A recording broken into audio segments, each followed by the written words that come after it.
Selamat pagi, Assalamualaikum warahmatullahi wabarakatuh. Assalamualaikum warahmatullahi wabarakatuh. Salam sejahtera bagi kita semua, teman-teman mahasiswa Universitas Terbuka, program PG PAUD, Pokjar, Kota Balikpapan. Puji syukur kita haturkan kehadirat Allah Subhanahu wa Ta'ala. Pada hari ini kita bisa mengikuti sesi perdana web yang pertama, ya, di mana semoga dalam perjalanan tutorial web ini bisa berjalan dengan lancar, baik dari sisi sinyal, kendala, dan perangkat kita. Nah, tentunya teman-teman semua tadi sudah saya beri kesempatan untuk sedikit membaca-baca modul-modul yang sudah diterima dalam bentuk digital, dalam bentuk PDF, walaupun yang secara cetaknya belum didapat. Nah, juga demikian, alhamdulillah di LMS UT juga sudah ada data-data para peserta semua, ya. Yang kemarin pada saat presesi saya lihat masih kosong, hari ini terlihat sudah datanya dan nama-nama dari teman-teman semua juga sudah tampak di layar. Yang namanya saya panggil langsung merespon dengan suara, ya, hadir atau ada. Saya mulai dari yang pertama dengan Ibu Yuni Purwanti. Ya, hadir Pak. Alhamdulillah ada.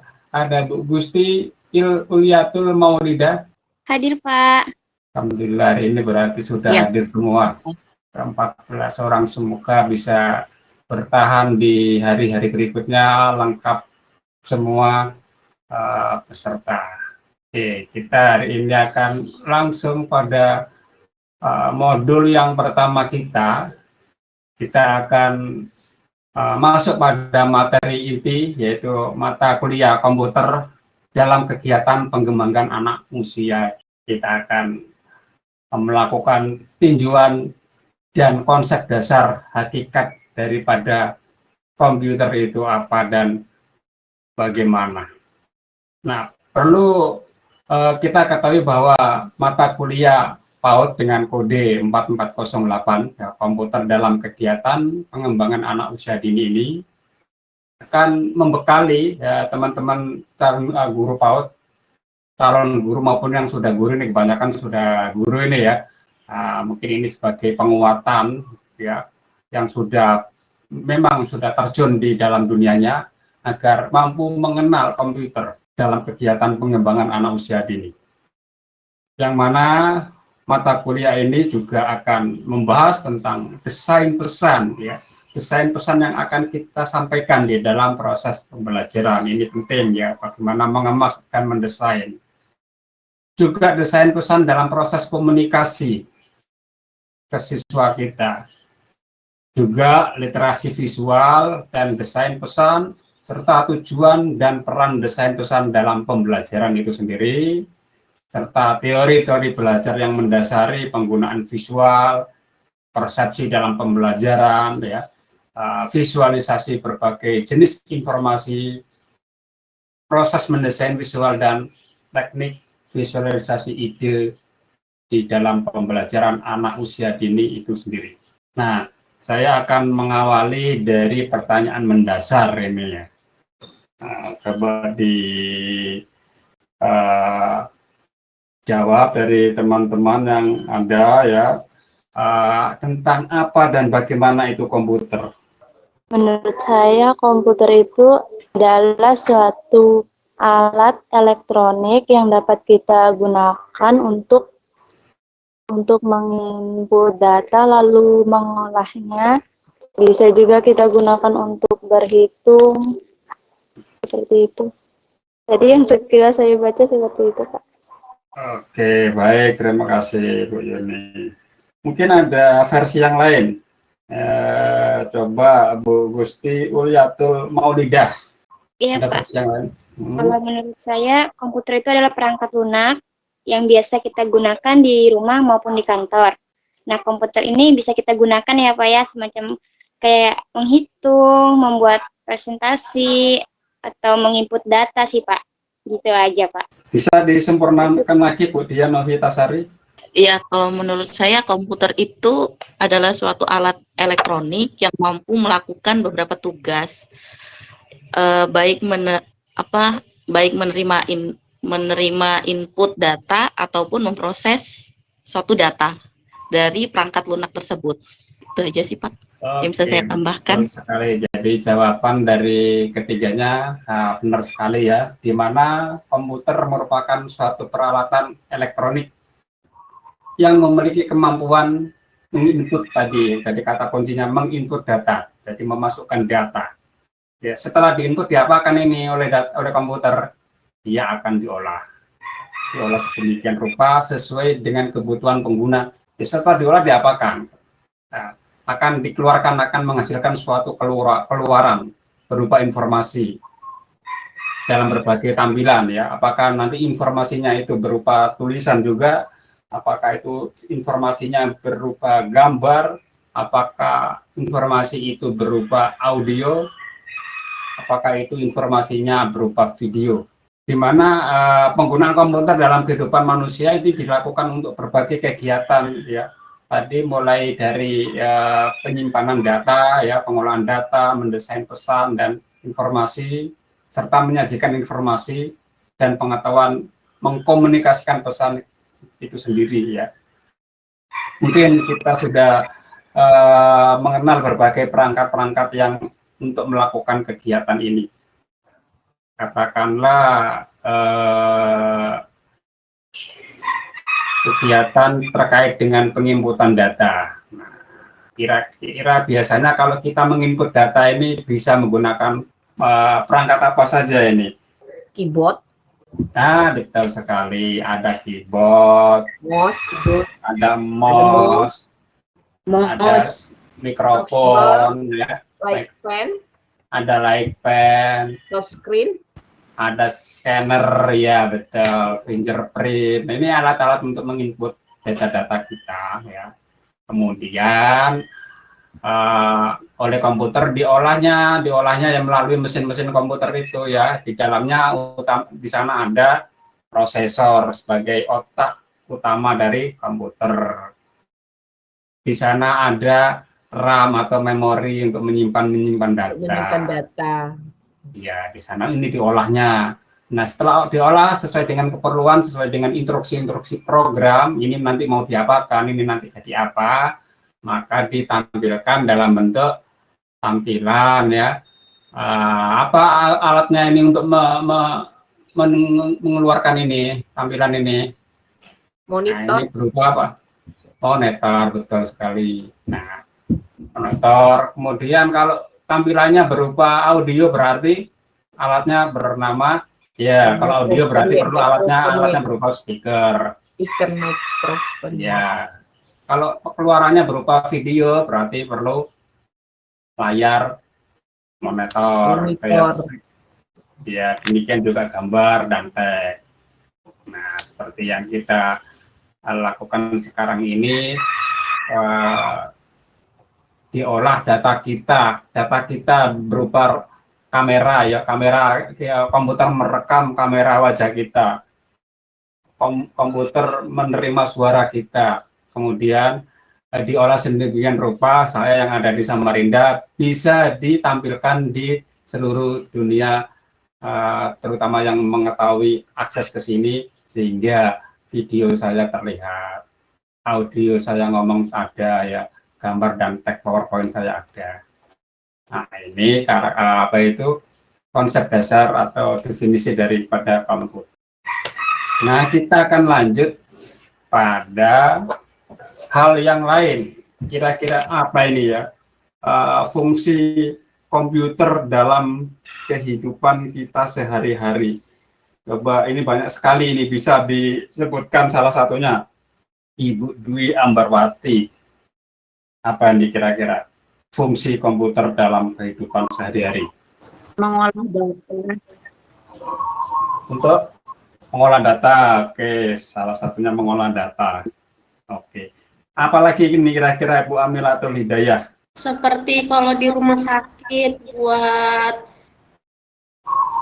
dokter menginput data pasien. Kalau di perkantoran buat menginput data karyawan, membantu pekerjaan kita Iya, sehari-hari ya. Iya. Memudahkan pekerjaan kita sehari-hari. Ada versi lain mungkin dari Bu Jarmi? Menyimpan berbagai dokumen atau data penting seperti hasil pekerjaan, hasil sekolah, foto, dan lain sebagainya. Ya, menyimpan berbagai dokumen pekerjaan. Nah, di dalam proses penyimpanan itu nanti kan ada penyimpanan berbasis drive dan ada penyimpanan berbasis cloud. Ada yang pernah dengar penyimpanan berbasis cloud? Google Drive. Nah, itu saya ya, yang disebutkan tadi apa tadi? Ibu tadi Google Drive tadi itu, Pak. Google ya, Drive. Ya, itu Google Drive, penyimpanan yang berbasis yang berbasis Google Drive, OneDrive itu yang dimaksud dengan penyimpanan berbasis cloud. Oh, Kita tidak perlu hard disk kan ya? Kita tidak perlu hard disk, ya. Tidak perlu flash disk kan ya? Betul, Pak. Nah, itu yang dimaksud dengan penyimpanan berbasis cloud. Sepanjang kita login dengan akun kita, data kita kan bisa kita ambil kan dengan komputer yang berbeda kan ya? Iya, Pak. Nah, itu istilahnya penyimpanan berbasis cloud. Di awan-awan, kita di komputer ini, komputer itu, HP ini, HP itu, sepanjang login bisa data kita ambil lagi. Mesti kita bisa buka di mana aja, Pak ya. Betul. Dan datanya udah berapa banyak Bu Jarmi yang di Google Drive ya? Di Google Drive atau di mana? Google Drive, iya. Sudah penuh, sudah atau masih? Sudah lumayan banyak, Pak. Sudah hampir penuh. Iya. Ya, mau penyimpanan yang tidak terbatas? Boleh, Pak. Ya, nanti Foto akreditasi itu, Pak, saya simpelnya di Google Drive. Foto akreditasi sekolah, takut hilang. Oke. Nanti ada materi pendalaman di sesi ini nanti ya. Bagaimana supaya teman-teman penyimpanan yang di cloud-nya tidak dibatasi. Iya. Kalau yang di Google Drive itu kan dibatasi cuma 15 GB. Nanti data-data untuk akreditasi sekolah mulai dari standar pengelolaan, standar pembiayaan, sampai 8, Pak. Penuh itu sudah, Pak. Standar itu ya bisa penuh nanti. Iya, Pak. Nah, bagaimana caranya supaya tidak penuh, tidak dibatasi, nanti kita berikan di sesi pendalaman. Oke, terima kasih Bu Jarmi. Kemudian tadi sudah disebutkan oleh teman-teman betul sekali ya. Jadi komputer di dalam kehidupan sehari-hari tadi sudah ada yang mempermudah pekerjaan kita. Sebagai dokter ini bisa digunakan untuk mendeteksi penyakit, ya, memfoto tubuh kita. Mereka nanti memasukkan alat sehingga apa yang ada di dalam tubuh kita itu terbaca, terekam, ya, terdeteksi. Ada gambar ini, oh ini paru-parunya ada masalah, ini jantungnya ada masalah, dan seterusnya. Di dalam komputer juga sebagai alat komunikasi. Seperti saat ini kita melakukan komunikasi sinkronus, yang dulu hanya terlihat suara atau tulisan atau pesan saja, sekarang sudah berkembang menjadi bisa sebagai alat komunikasi suara maupun wajah kita ada. Kemudian komputer sebagai sarana hiburan. Nah, ini juga yang digemari anak-anak ini. Seperti sarana hiburan, bermain game. Nah, kadang ini yang membuat anak-anak terlena dengan sarana komputer. Jadi menggunakannya lebih dominan untuk hiburan. Oleh karena itu nanti kita juga akan mengemas materi-materi yang bernuansa hiburan. Nah, materi-materi yang bernuansa hiburan kita kemas dalam bentuk game. Anak-anak suka main game kan. Nah, kayak apa sepertinya agar anak-anak itu juga senang bermain game, tapi gamenya game edukasi. Insya Allah nanti di pertemuan-pertemuan selanjutnya kita akan juga membahas dan membuat, ya, bisa membuat game edukasi untuk siswa kita. Game edukasi untuk siswa kita. Insya Allah nanti di di pertemuan ke-6 atau 7 gitu ya. Kita akan membuat itu. Kemudian komputer sebagai alat pendidikan untuk menyampaikan materi seperti ini, ya. Dan kemasannya juga bisa diarahkan ke arah hiburan tadi. Bagaimana caranya, insya Allah di pertemuan ke-6 atau 7 gitu. Nah. Kemudian komputer sebagai sarana untuk usaha. Nah, ini mungkin teman-teman sudah banyak melakukan ini, mungkin ya usaha di bidang online shop. Ada sudah teman-teman? Ya, mungkin ada yang apa, makanan kah, atau hijab kah, atau pakaian muslim atau apa. Teman-teman tentunya sudah ada yang melakukan ini ya. Iya Pak. Usaha online ya. Boleh nanti usahanya apa, apalagi misalnya Anda kue lebaran kah, membuat kue lebaran dipromosikan melalui media sosialnya, Instagramnya, ya. Baik itu melalui pribadi, sosmed, atau melalui marketplace. Nah, ini fungsi-fungsi keseharian komputer bagi kehidupan kita. Dan tentunya masih banyak fungsi-fungsi yang lain di luar yang saya sebutkan ini. Nah, kita akan berfokus pada fungsi dan manfaat komputer di dalam pembelajaran. Di antara fungsi-fungsi tadi, ya, ada untuk kesehatan, di bidang kesehatan, di bidang ekonomi, untuk jual beli bisa ya, di bidang hiburan. Nah, sekarang fokus ke bidang pendidikan atau pembelajaran secara spesifik. Nah, kira-kira apa ini manfaat komputer di dalam pembelajaran? Mungkin untuk penyajian pengetahuan dan informasi. Oke, bisa ditambahkan lagi, Bu Wiwi Kurtiningsih. Iya Pak, untuk memudahkan penyajian pembelajaran Pak. Oke, bisa. Kemudian Ibu Indah Fikriya mungkin bisa menambahkan. Untuk mendapatkan informasi atau menyimpan dokumen-dokumen penting. Bisa ditambahkan lagi, Bu Mardiani. Mungkin untuk memudahkan kita menyimpan hasil nilai atau soal-soal. Oke, untuk memudahkan dalam proses administrasi, misalnya pengolahan nilai dan evaluasi soal-soal itu ya. Ya. Oke, baik.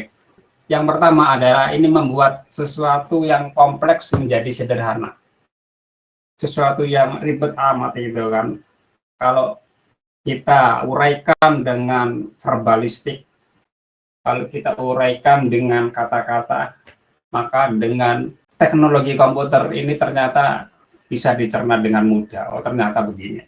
Jadi, katakanlah kalau pelajaran-pelajaran matematika yang biasanya sulit bagi sebagian besar siswa, konsep tentang integral, konsep tentang aljabar linier, konsep tentang persamaan, ini bagi sebagian siswa ini kan sesuatu yang sulit. Kalau nanti kita mampu mendesain visualisasi yang lebih sederhana, ini loh nanti penerapannya mata pelajaran ini, yang Anda pelajari ini loh nanti penerapannya, gitu, akan menjadi sesuatu yang sederhana ternyata kan.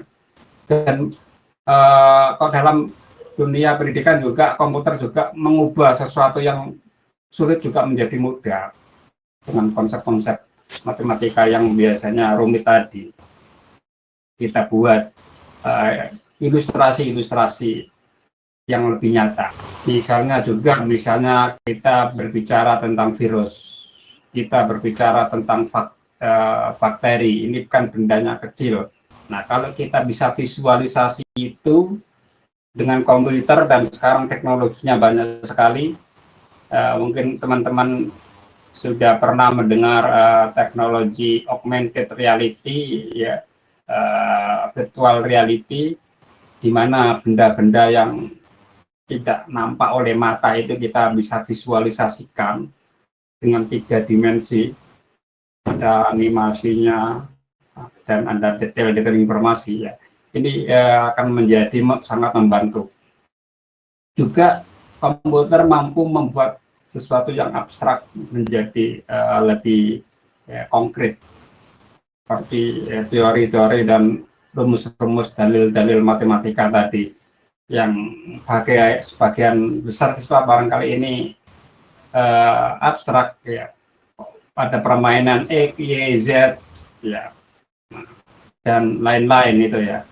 Nah, ini kalau kita bisa kemas itu menjadi yang lebih konkret dan nyata, maka hal-hal yang abstrak akan mudah bagi siswa. Kita ingin menceritakan tentang proses terjadinya gempa, proses terjadinya gunung meletus.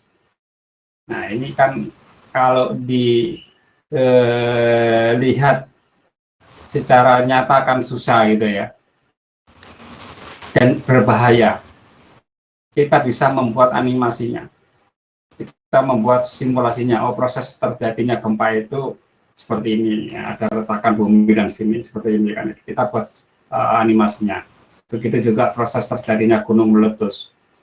Sebelumnya ada pergolakan daripada magma yang ada di perut bumi, kemudian lama-lama membesar dan terjadilah ledakan. Ini bisa kita animasikan secara bagus melalui teknologi komputer.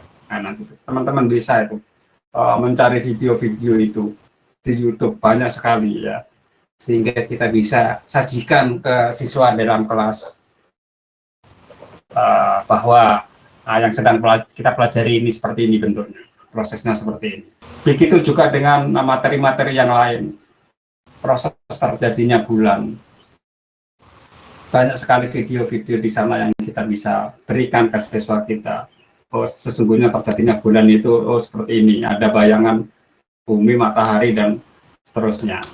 Nah, bukan cerita-cerita orang tua yang dulu katanya dimakan Bathara Kala, seperti itu, ya. Nah, seperti itu.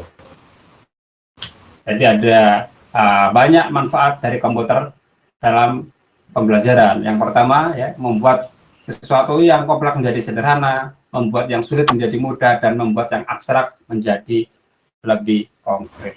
Nah, sekarang pada pertanyaan berikutnya, yaitu apa sih peranan komputer, ya, peranan penguasaan teknologi informasi komunikasi kita di dalam standar kompetensi guru. Teman-teman sudah pernah mendengar standar kompetensi guru? Kira-kira ada berapa standar ini, dan penguasaan komputer itu berada pada standar yang ke berapa? 8 ya, Pak? 8 9. Kalau 8 itu standar pendidikan. Kalau kita akreditasi, ada 8 standar yang ditanyakan ini.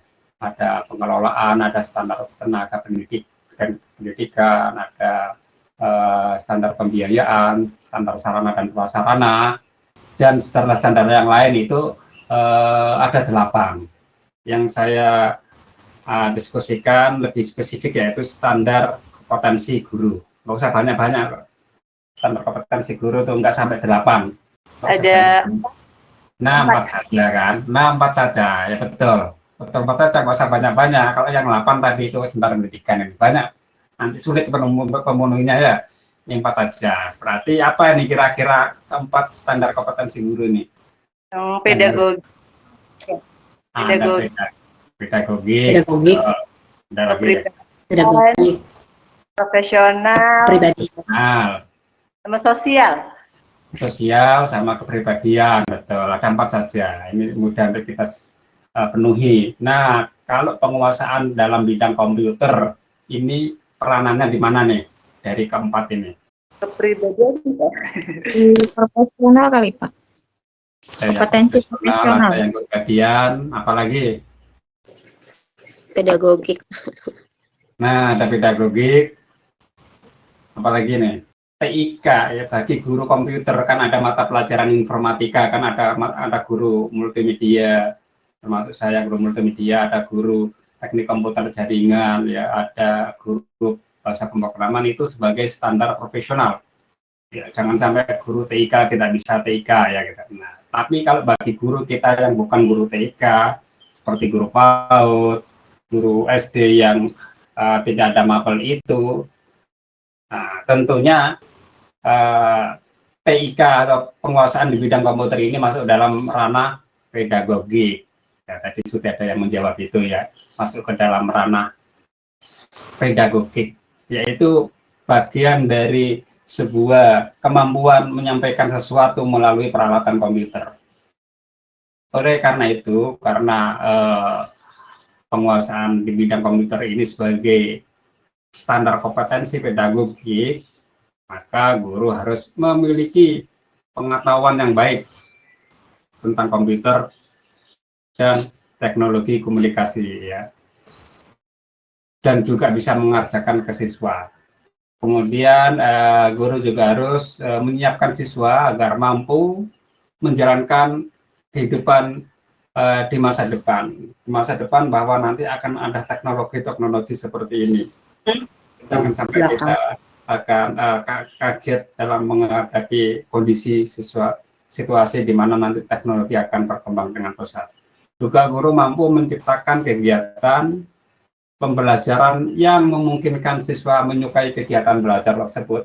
Nah, ini nanti supaya nanti lebih suka dengan belajar, komputer ini kita bisa gunakan untuk apa gitu kan, yang bermanfaat. Kalau memang nanti pelajarannya mau dikemas dengan game edukasi, game pendidikan, supaya anak-anak menyukai pelajaran itu.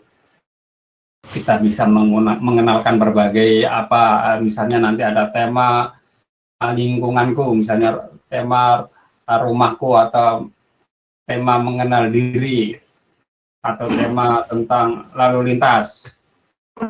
Nah, itu kita akan menciptakan desain-desain pembelajaran kita ke arah sana dengan cara yang tentunya menarik.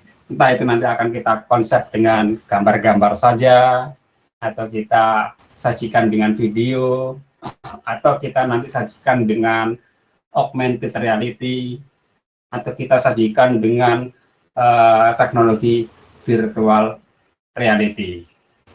Nah, tentunya dari sajian-sajian yang berbeda, ini akan membuat anak menyukai, pilih yang mana dari antara sajian-sajian itu. Nah, di mata kuliah ini harapannya teman-teman nanti bisa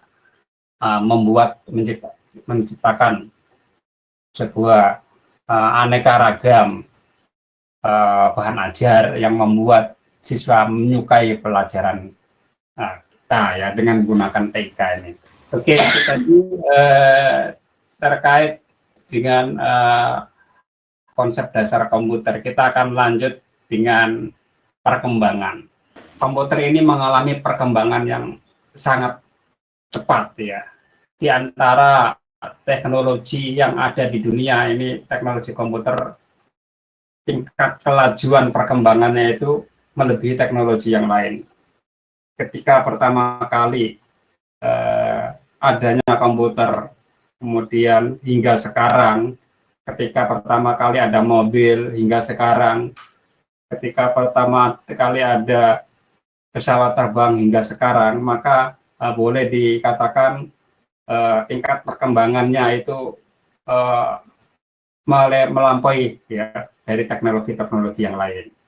Oleh karena itu, di dalam konsep dasar komputer, para ahli ini mengelompokkan perkembangan komputer dari segi fisik ini menjadi beberapa periode, menjadi beberapa generasi. Nah, ada yang bisa bantu ini, kira-kira ada berapa generasi yang kita bisa kelompokkan di dalam perkembangan teknologi komputer, terutama di bidang fisik. Gimana kira-kira, ada yang bisa membantu menjawab? Ada 5, Pak. Ada 5 generasi. Oke, bisa dijelaskan di periode tahun berapa dan apa cirinya? Monggo. Generasi pertama ada di tahun 1942 sampai 1959, itu masih berbentuk tubuh vakum yang jadi ukurannya yang besar. Jadi masih pakai silinder magneting untuk menyimpan datanya dan masih pakai ribuan watt. Ya, kemudian Generasi kedua 1960 sampai 1964. ya nampak. Kemudian bentuk fisiknya sudah segede apa ini? Apakah masih segede rumah? ukurannya masih relatif lebih kecil. Oke, kemudian generasi ketiga Sudah mulai ada nampak kakinya di tahun 1958. Kayak bayi aja juga ya, ada nama kakinya ya. Apalagi kemudian generasi keberapa nih? Generasi berikutnya, generasi keempat tahun 1971 ya. 1971. Terakhir generasi kelima. tahun berapa itu dimulainya? Kelima. Kita lahir di komputer generasi keberapa ini kira-kira ya? Generasi keempat mungkin. Kalau saya Iya. Sekarang sampai masa depan. Iya. Ya kita kebanyakan kita lahir ternyata komputer itu udah ada gitu ya, sudah ada kita lahir ini. Apalagi sekarang ini generasi kelima ini, anak-anak masih di dalam perut aja sudah merasakan teknologi itu ya. Di potret itu sudah USB kan sudah kelihatan. Iya begitu, melahirkan, dimasuk ke foto, masukkan ke status media sosial, alhamdulillah anak saya sudah lahir gitu kan. Bayi tabung itu kan teknologi juga. Betul sekali, ya baik. Iya, seperti tadi yang disebutkan oleh teman-teman, betul sekali ya. Jadi ada 5 generasi. Jadi nanti ada 6 ya. Jadi yang pertama tadi ukurannya segede rumah tadi ya. Kemudian ada yang kedua, saya coba klik di sumber websitenya ya mungkin supaya teman-teman ada melihat gambarnya langsung. Di mana generasi pertama tahun 1940 ya, kita belum merdeka. Ternyata di Amerika sana sudah menciptakan peralatan ini ya, bentuknya segede ini. Besar ruangan rumah kita. Komputer generasi kedua juga demikian. 1956 sampai 63. Nah, bentuknya ya perangkatnya sebesar ini sesuai dengan gambar itu ya. Segede kulkas atau mesin cuci itu, lemari itu. Di 64 nampaknya masih ada kita jumpai ini ya mungkin ya. Seperti ini sudah generasi ketiga 1964-71, mungkin benda ini di sebagian besar juga masih ada ya. Tapi kebanyakan ya sudah di gudang ini ya. Di sekolah saya juga ada tuh di gudang yang modelnya seperti ini. Kalau yang generasi keempat ini masih banyak beredar ya di sekolah-sekolah kita, di rumah kita ya. Generasi keempat ini masih beredar ini ya. Ada PC dan layar monitornya. Dan yang kita miliki sekarang ini ya, generasi kelima dan akan datang sudah berbasis mobile, menggunakan laptop, menggunakan handphone, pen, tablet. Ini perkembangan komputer kita ya. Kalau kita simak dari perkembangan dan sejarahnya berdasarkan teknologi fisiknya gitu ya, luar biasa sekali ya. Nah nanti teman-teman coba membuka atau mencari referensi yang lain ya, mencari referensi yang lain terkait dengan bagaimana perkembangan komputer dari segi kecepatannya ya. dari sisi performa komputer ya. Yang saat ini dari sisi kecepatan sudah luar biasa ya. Ada sampai yang Core i itu berapa kecepatannya ya. Kalau dulu ada model Pentium 124, kemudian ada Core i, tentunya sekarang juga teknologinya lebih canggih lagi, kinerjanya lebih cepat, bisa memproses sekian juta data dalam hitungan detik. Nah, nanti teman-teman coba dari atau baca-baca artikel itu ya. Biasanya ini dipengaruhi oleh prosesornya ya. Teknologi prosesor ini yang mempengaruhi kinerja komputer ya. Setelah itu didukung oleh memori RAM-nya serta didukung oleh media penyimpanannya. Tapi utamanya adalah dari sisi prosesor komputer yang mungkin kita kenal dengan prosesor Intel ya, seperti itu ya. Dan tentunya ada merek-merek yang lain ya dari perusahaan-perusahaan berbeda.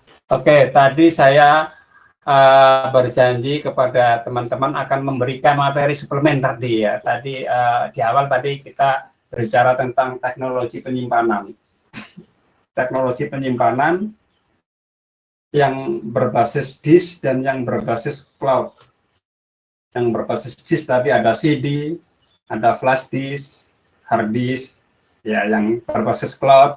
Tadi sudah ada yang menggunakan Google Drive, mungkin juga ada yang menggunakan Dropbox, mungkin ada menggunakan OneDrive. Ada sebuah teknologi yang tadi saya tawarkan, drive, sebuah penyimpanan yang tidak dibatasi, yaitu sebuah teknologi yang dengan akun Belajar ID, ini sebuah akun dari Kementerian Pendidikan. Nah, apakah teman-teman sudah ada yang mendapatkan ini di sekolahnya, akun Belajar ID, sehingga nanti teman-teman bisa menyimpan data tanpa ada batasnya. Kalau yang biasa dibatasi 15 GB, kalau dengan Belajar ID tidak dibatasi. Gimana, ada teman-teman yang sudah mendapatkan akun Belajar ID ini? Ada, Pak. Ada. Ada, sudah dimanfaatkan semua? Belum. Sudah, Pak. Oke, saya cek di data saya ya. Saya punya data itu, sebentar.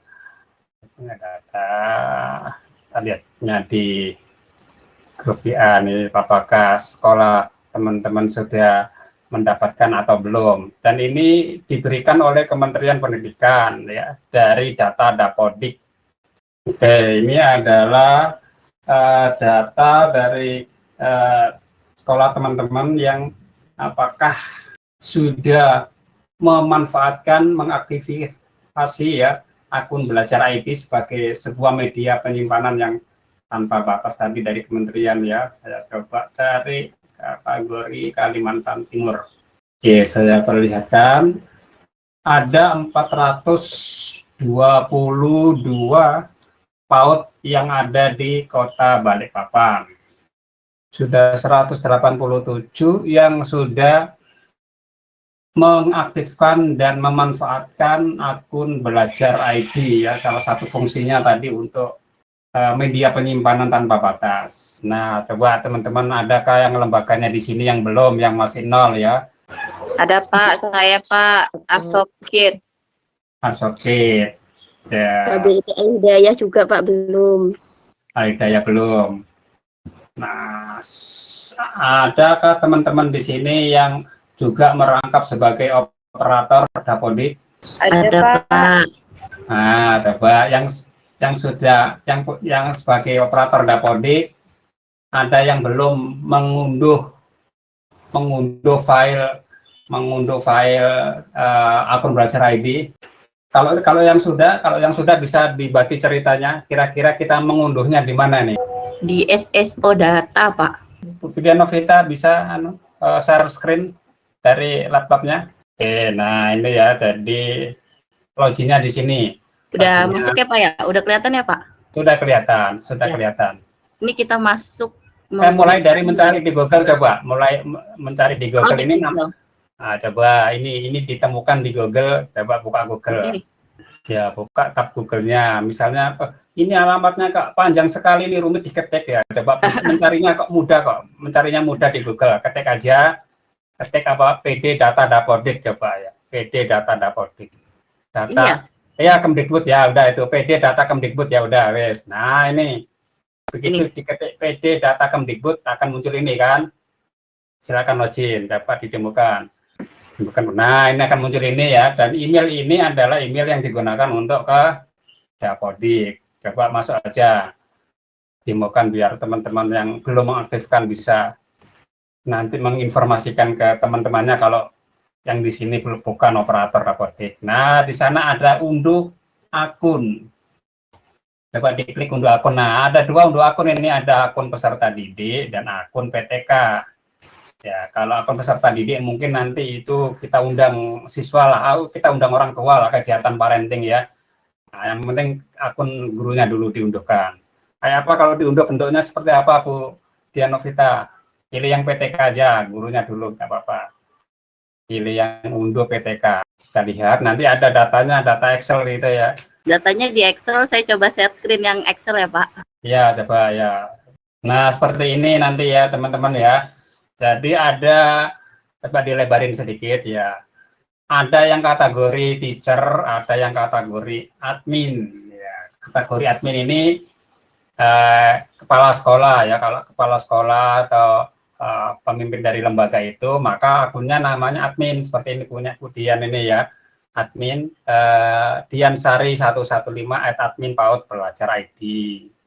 Nah seperti itu. Ini passwordnya juga nanti standar dari sana, nanti teman-teman ganti ya, harus diganti dengan yang mudah kita ingat lah. Kalau yang ini kode-kode ini kan susah banget kita ingat ya. Nanti kita aktifkan.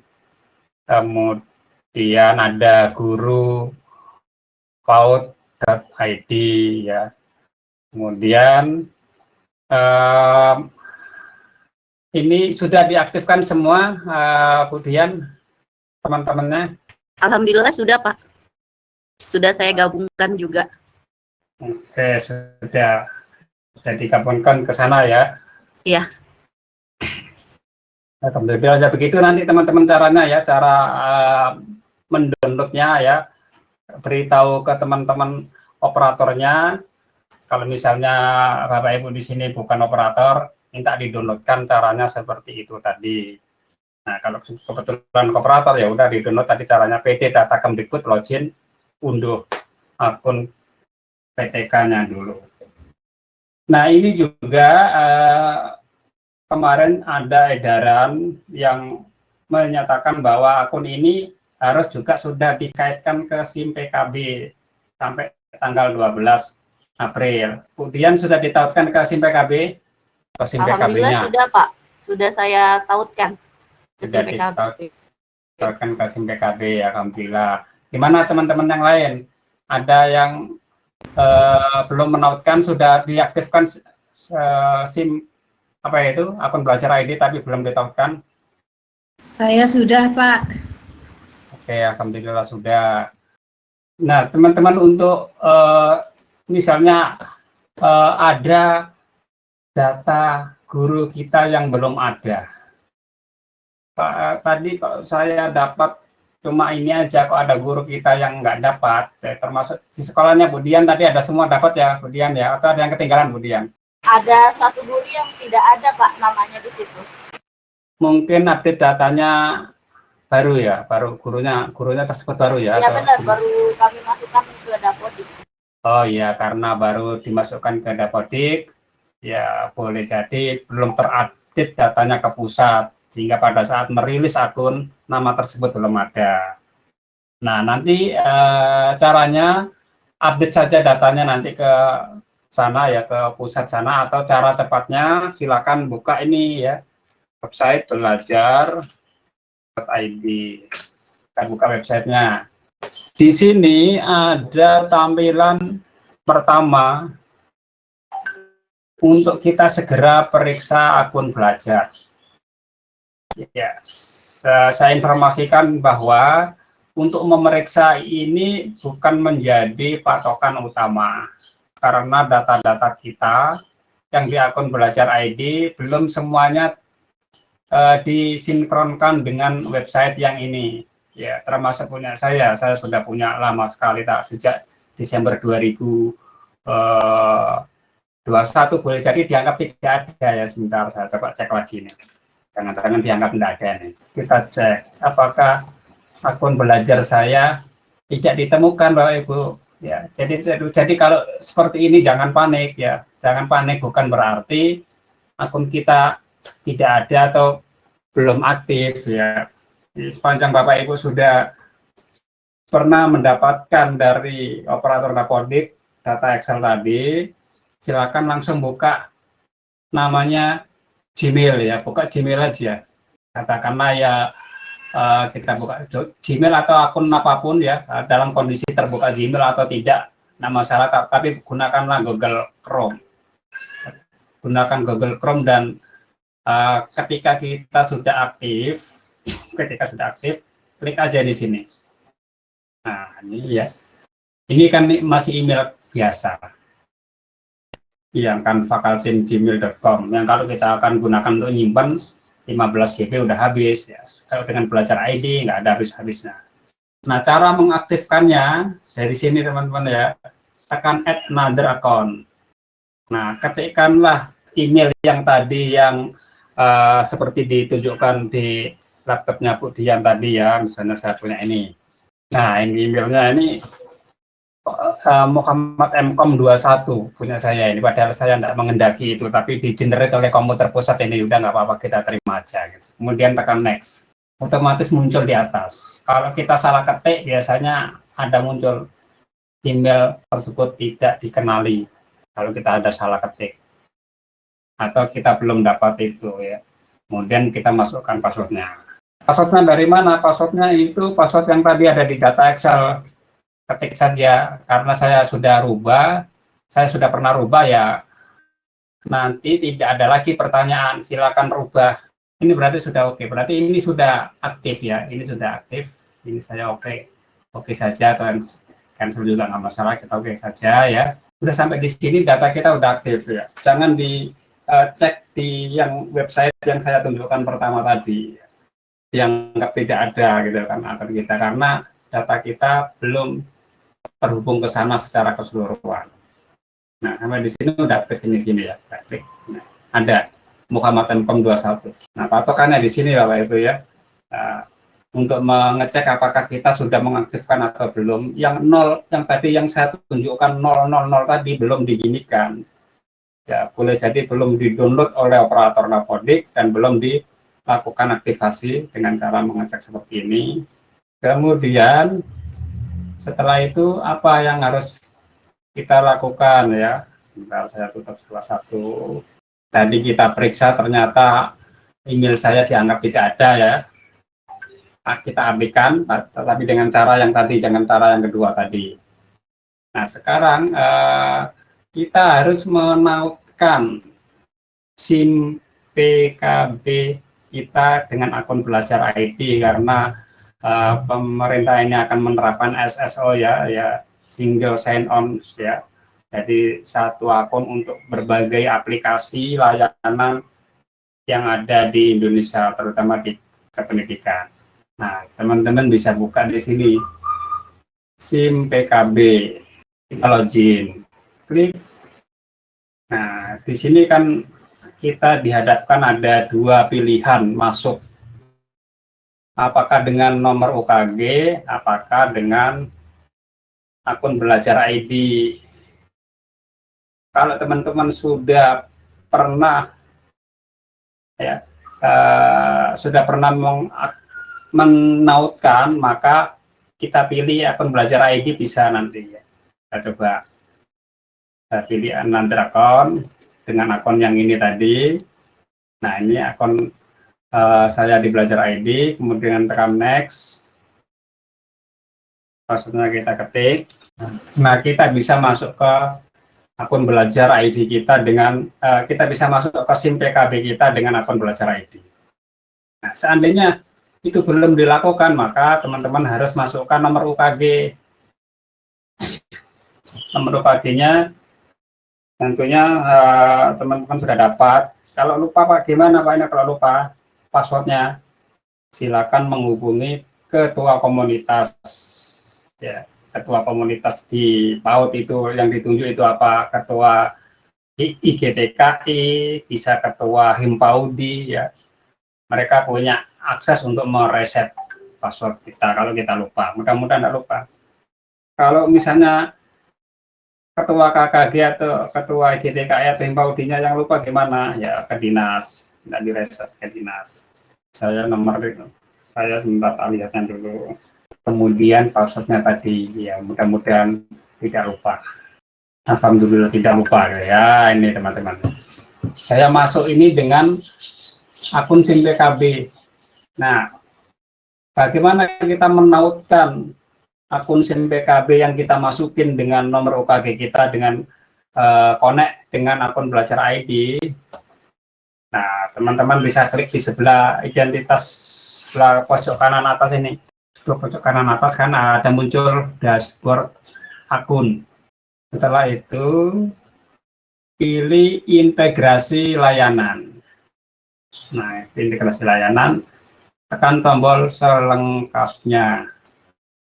Nah, ini sudah tertaut, punya saya sudah tertaut ini. Seandainya belum tertaut, bagaimana munculnya? Coba saya demokan, seolah-olah saya belum tautkan ya, saya hapus lagi, tidak apa-apa deh. Ya, saya hapus lagi, tidak apa-apa, nanti supaya teman-teman tahu bentuknya kalau belum tertaut kayak apa ya. Nah, ini kalau belum tertaut muncul ini, tidak tertaut, maka kita pilih tombol yang hijau, tautkan ya. Kita tekan tombol tautkan, klik, tekan tautkan juga. Nah, kita akan diminta untuk emailnya yang mana yang akan digunakan untuk menautkan. Karena kebetulan sudah ada muncul di sini, maka saya pilih.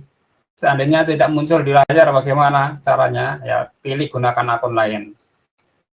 Ketik manual akun email kita ya. Seandainya tadi tidak muncul ya, punya saya tadi muncul ya, saya pilih atau ketik manual juga sama. Oke, nah sudah di sini statusnya menjadi tertaut ya, statusnya menjadi tertaut. Yaitu langkahnya sederhana saja gitu kan.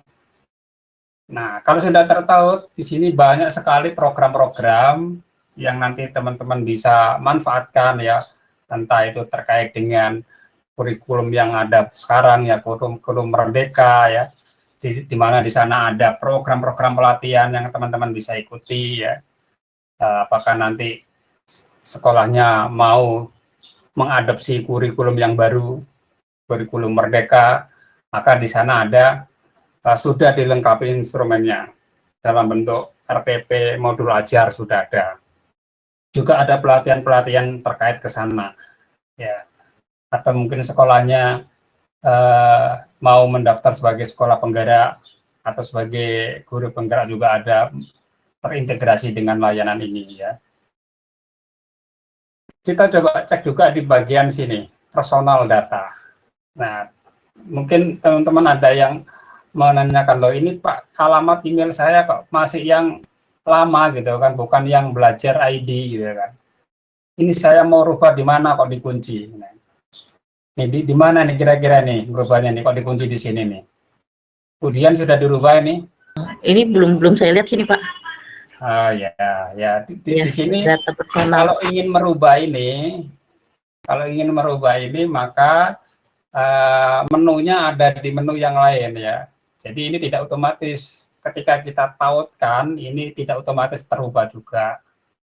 Tetap email yang lama ini. Kalau ingin merubah dari sini ya, kita menuju program, pilih yang SIM PKB. Pilih yang ini untuk merubah email yang tadi. Oke, pilih yang SIM PKB. Di bagian mana kita ingin merubah emailnya? Di bagian beranda,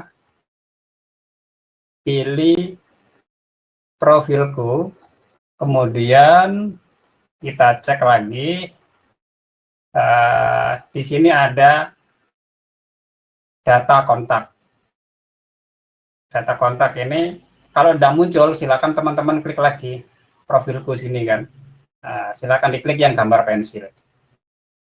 Nah, silakan email yang lama diganti dengan email yang baru seperti ini. Ini jadi ngerubahnya dari sini. Kalau dilihat di personal data pada saat kita sudah menautkan kok tidak berubah, yang rubahnya dari sini, ya tidak langsung di situ, karena di situ tadi udah dikunci.